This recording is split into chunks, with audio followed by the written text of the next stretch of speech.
Welcome to the DC Daily Drop, your one-stop shop for today's important news in DC movies, TV, and comics. Here are your hosts, Tom and Zach.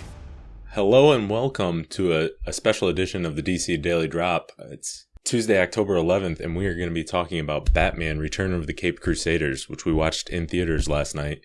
We'll start off with a little bit of non-spoiler talk, but we'll get into a spoiler-filled review later. But we'll be sure to let you know at what point that happens. So if you haven't seen the movie, you'll know when you can jump off.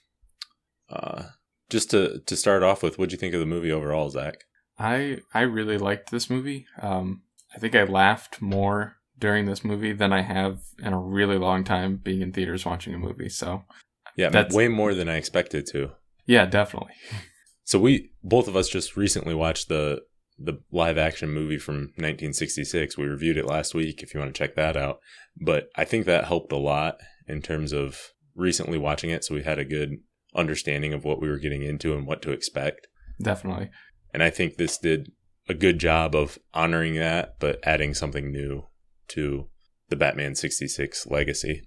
Mm-hmm. So to start off with just talking about the theater with this Fathom event, you never know what you're going to get into. We saw the Killing Joke back in, that was the end of July, right? Mm-hmm. Early August. And it was about a full room, right? Yeah. I mean, there's a ton of people. 80-90% filled. So we were expecting a pretty good crowd at least. I didn't think it would be quite as busy as the Killing Joke. But our theater, we're not in the biggest town, but it was not full at all, to say the least. We actually counted. So there was 3 showings, 2 o'clock, a 7:30, and a 10. We went to the 7:30, and there was a grand total of 10 people in the entire theater, which was kind of a bummer. So we made up 40% of the audience, and we were there with 2 other people. We'd be able to hear other people laughing, but I just kind of heard us laughing, which is... Well, we were so spaced out. Right. So I was kind of bummed out for that. It was still a cool experience though to see it on the big screen with some friends. I just wish more people had shown up, and I don't know if that's normal for everyone across the nation or if that was just not a big thing at the theater we went to. But so I don't know if we're going to be seeing more events like this. If that's going to be the turnout, because The Killing Joke made about $4 million in its 2-night release, and I don't, based on the numbers we saw, I would be shocked if this made $1 million. Yeah, they brought in $150 from our theater. Yeah, so. Right. So yeah, but moving on, I guess we'll start off with a non-spoiler summary and review. What would you say happened in this movie, Zach? Without getting into spoilers, how would you summarize it? I would summarize it as everything that you loved about Batman. If you watched the 1966 movie and you loved Batman and the fact that he is a moral, upright, stand-up citizen who is against all of the bad people but wants to fix them. Reform them. You will enjoy this. If you love seeing Batman be put in crazy situations, absolutely insane situations that they could never do like in a normal movie, then This movie, you will enjoy this movie. And if you were looking forward to maybe seeing Adam West as Batman do some things that you didn't think you would see Adam West as Batman do, this is a good movie. Ever. Right. So without getting into any spoilers, sort of the main plot going on is, Catwoman, the Joker, Riddler, and Penguin have gotten together again, and they're trying to do whatever they do, bad villain things. I don't want to get into that too much because it would be a little spoilery if we talked about what they did. But going into the review, you really enjoyed the movie, right? Yeah, definitely. And so did I. It is, like I said, it sort of completely honors the 66 movie and TV series, but it adds new things to the legacy, and it's totally unapologetic. It is definitely for people who liked Batman 66. They're not trying to cater to new fans. They're saying this is the story we're telling, and this is what these characters are like. Mm-hmm. One of the things I really like, there's a nice intro going into it that sort of has the comic book covers, so you'll actually see Adam West's animated Batman and Robin on the cover of different books like Detective Comics number 27, Batman's first appearance. They recreated that in animation, which looked really cool. And it was just a fun way to sort of, for people who didn't know what they were getting into. I thought the movie started kind of slow, and I was worried it would be a rehash of, the old movie or something like that. But it actually really built up, and it sort of got the momentum going after 10 or 15 minutes. And it didn't just rehash the plot. It looked like it was going to one way, but then it went its own separate way and told a story I didn't think they were going to tell. Yeah. And sort of made it work somehow. They did something that shouldn't have worked, and it worked, especially if you're a fan. Mm-hmm. Yeah, this movie was very, very funny, and to the point, like, I think it might be fun. It's funnier in a different way than the original 1966 movie was, because right. I think nowadays they are even more at liberty to poke fun at themselves, to realize that this is almost a parody of itself and is supposed to be campy and funny. Like, they knew that back then, but that was the only representation of Batman on TV or in movies.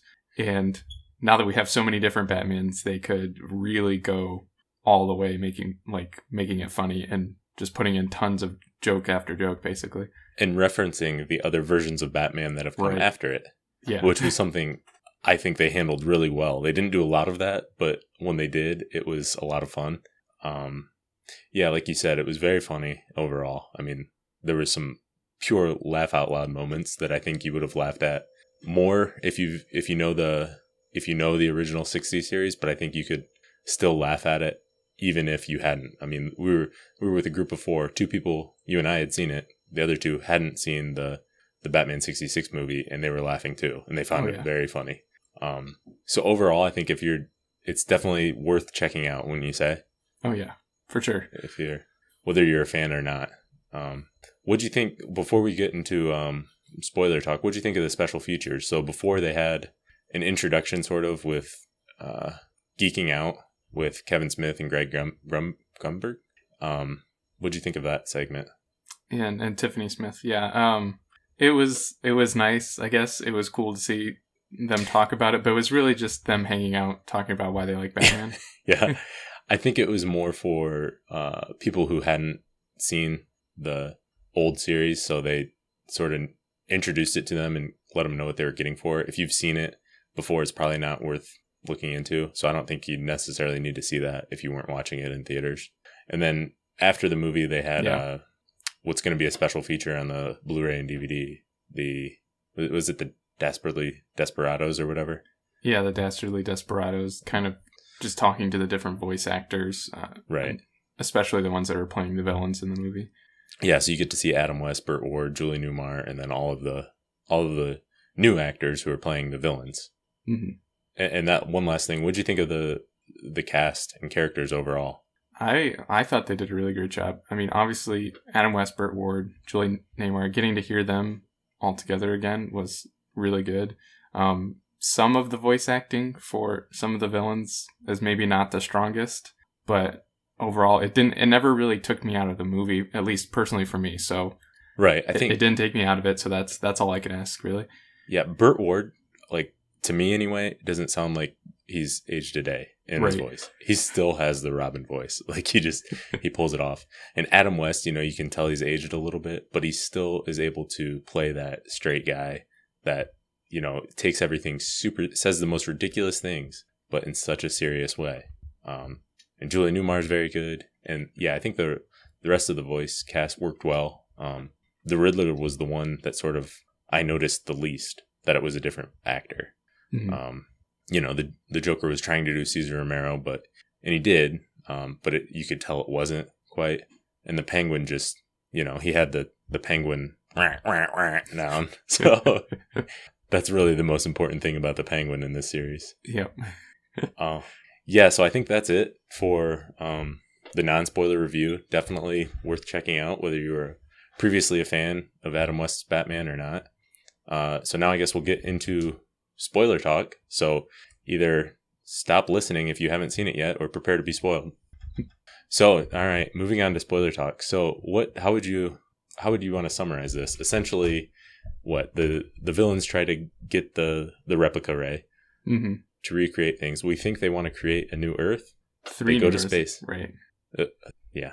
So they go to outer space, and then we see, of course, the Bat Rocket. So Batman and Robin go to space to capture them. I think important to note too, but before all this happened, Catwoman has created the Batnip that she wants, that can control Batman, and she scratched him, and we don't think it's affected him yet. And then they're in space and everything. And so he slowly starts to devolve. It just affects him slower because he has such strong moral fiber. Right. So yeah, they're in space and they fight it out. They get him sent back to space, right? They get him sent back to Earth. We get to see the Bat Rocket going to space. They of course have a hidden room in the Batcave, which has a spaceship, right, called the Bat Rocket. Because why wouldn't they? It's an important tool for crime fighting, Robin. Right. So they get him sent back to space, but quickly we find out that Batman is being affected by Catwoman's poison, and he's sort of turning angry and hostile, and he decides quickly to take over Gotham using a replica ray to recreate Batman. So we see Robin and Catwoman have to work together to bring down Batman, and they do that by going to Gotham State Penitentiary and releasing all of the villains that they had previously captured. A lot of them from the TV show and a lot of interesting ones. So we get to see cameos with them. And of course they release everybody but Joker, Penguin, and Riddler. So they all have to work together to bring down Batman. Yeah, and then Joker, Penguin, and Riddler were actually replicas, and they weren't ever really in prison. And so it's all, the whole thing is just a giant ruse for the three of them to go steal all of the priceless artworks and irreplaceable treasures. So it's the most ridiculous and over the top plot, and it just fits perfectly. There's so many plot conveniences and everything like that. They really take advantage of being in an animated format, so they can have more action, they don't have to worry about special effects budgets, so they can have them in space or anywhere else. So what were some of your favorite things about this?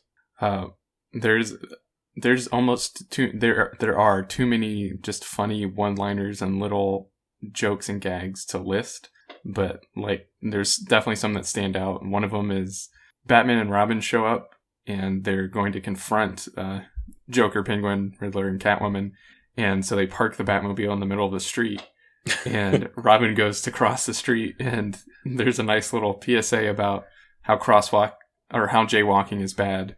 And so he says, "Quick, Robin, to the crosswalk." And then they just slowly walk across the crosswalk.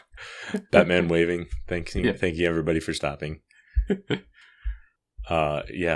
There's a ton of funny things like that, and we're not even doing it justice. But some of the cool references I like to see, sort of, Batman got knocked over the head and saw the three Catwoman, to reference, that there was three different Catwomen who played it in the Batman 66 series, which I thought was really cool. One of my the coolest Batman moments is when they're in the spaceship and Batman's starting to be affected by the poison and he is turning angry, and Robin's like, "Well, we better send him back to the penitentiary." And Batman just goes nuts and talks about how we're not in Gotham anymore. We're in outer space. We can do whatever we want with him. And so he pulls out his brass knuckles and just goes to town on him. And that's when they have the awesome lines where he does the Michael Keaton Batman 89 reference where he says, "You want to get nuts? Let's get nuts." And then he does the Dark Knight Returns reference when he says, "This is an operating table and I'm the surgeon." And that's just awesome. I can't imagine how many people wanted to hear Adam West say those lines. I mean, they reference the Dark Knight Returns. This is about the opposite story of that, and they still worked it in to where it made sense and was just awesome. They also had the Dark Knight Rises jab at the end where Catwoman says they can go off together and live in a cafe, and and I think it was Robin where he says, "Wholly unsatisfactory ending." Right. Just totally ripping on the Dark Knight Rises. Let's see, what else? What was some of your other favorite things? Yeah, so some of those other funny moments, we've already talked about it, but the Bat Rocket is just the fact that there is a bat rocket. Of course, you never know when you're going to need it. Yeah. There wasn't as many things labeled. There was a bunch of labels, not as many as I would have wanted. I wanted everything to have labels on it. But right, I would have liked more, but I did love the ones we saw, the abandoned frozen food factory label.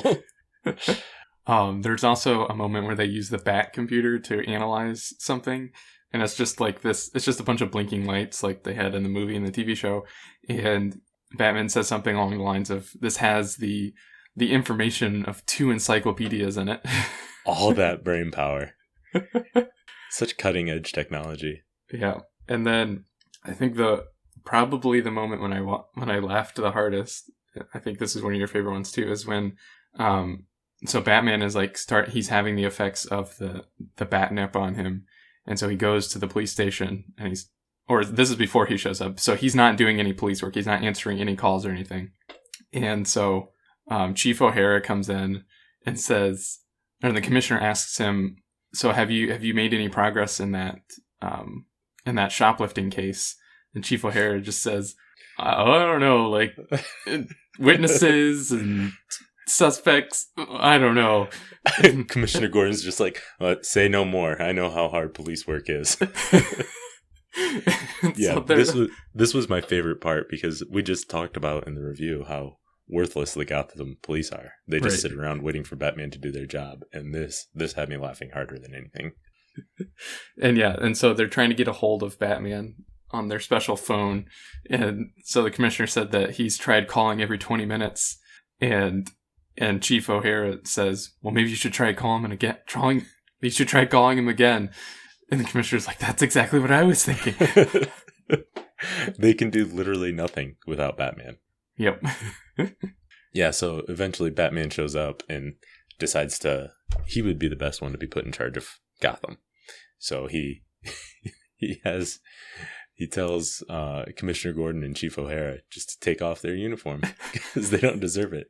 And Batman's got the replica ray, and he creates replicas of himself, a new police commissioner and a new chief, and it is just hilarious. He goes around having them basically uses the replica ray to make new Batman for every important role in the city, which includes mayor, and he has the Mayor Batman sign ready to take over. He becomes the judge, and the best one is at that restaurant or wherever they were at, where he becomes the chef, right?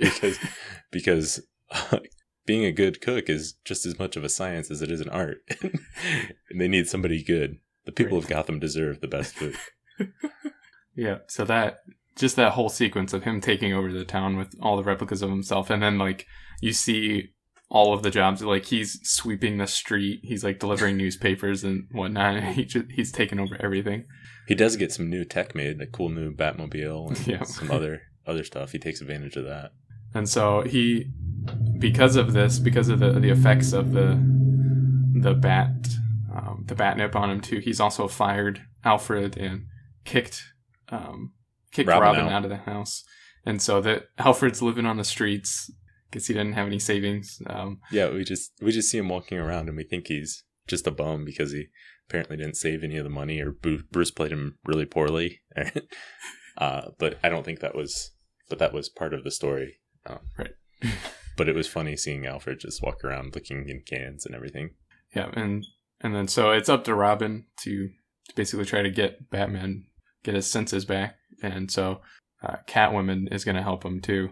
And this leads I liked how they really revolved the story around the 3 cast members who are still alive. So like they worked it in better than I thought they would, where it was Batman, Robin, and Catwoman were the main points of the story.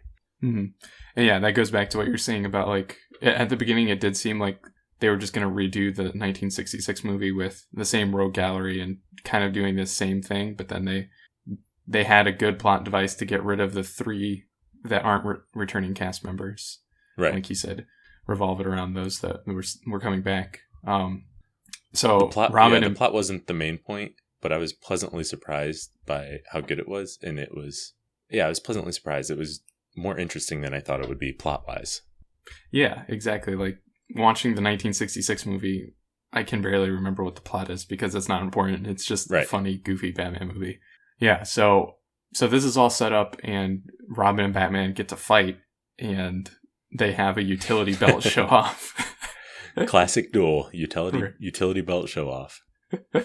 And Catwoman has prepared an antidote to her batnip to give to Batman, and they give him the antidote, and it doesn't work, and it's because he reveals that he's already taken the bat anti-antidote. He predicted that move, saw it coming.